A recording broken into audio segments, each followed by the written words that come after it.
வணக்கம் நண்பர்களே, வாசமாய் பாசமாய் சேனலுக்கு உங்களை அன்புடன் வரவேற்கிறேன்.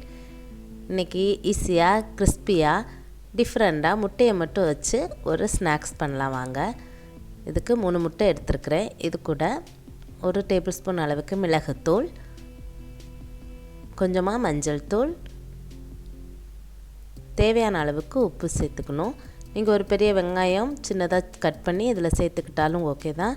நான் இன்றைக்கி வெங்காயம் இல்லாமல் தான் செஞ்சுருக்கிறேன்.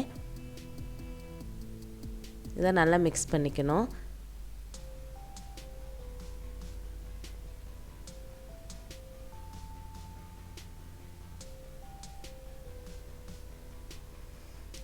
இப்போ தோசை பேனில் போட்டு நல்லா பெருசாக திக்கான ஒரு ஆம்லேட் மாதிரி ஒரே ஆம்லேட்டாக நீங்கள் செஞ்சு எடுத்து வச்சுக்கோங்க. 2 பக்கம் நல்லா வேக விட்டு எடுத்துக்கணும்.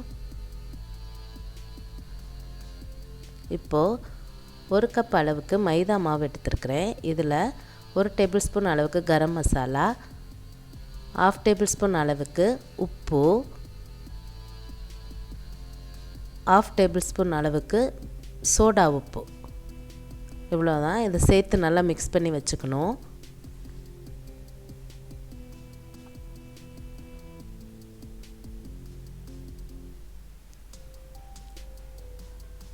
இதுலேருந்து கொஞ்சம் மட்டும் எடுத்து தனியாக ஒரு பவுலில் சேர்த்துட்டு இது கூட கொஞ்சம் கொஞ்சமாக தண்ணி சேர்த்து தோசை மாவு பக்குவத்துக்கு கரைச்சி வச்சுக்கணும்.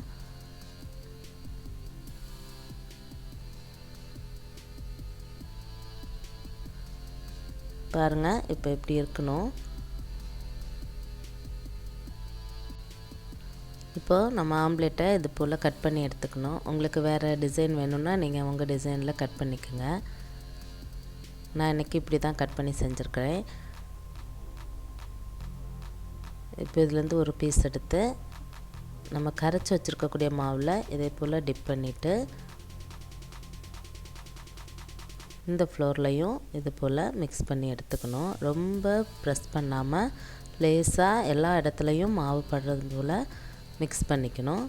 திரும்பவும் அதே போல் கரைச்சி வச்சுருக்கக்கூடிய மாவில் மிக்ஸ் பண்ணிவிட்டு அந்த ஃப்ளோரில் போட்டு எடுத்துட வேண்டியதான்.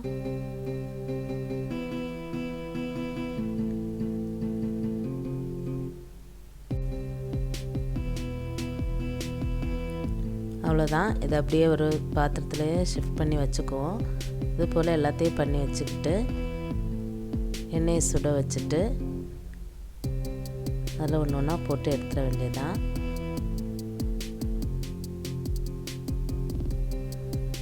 எண்ணெய் நல்லா சூடானோடனே போடுங்க.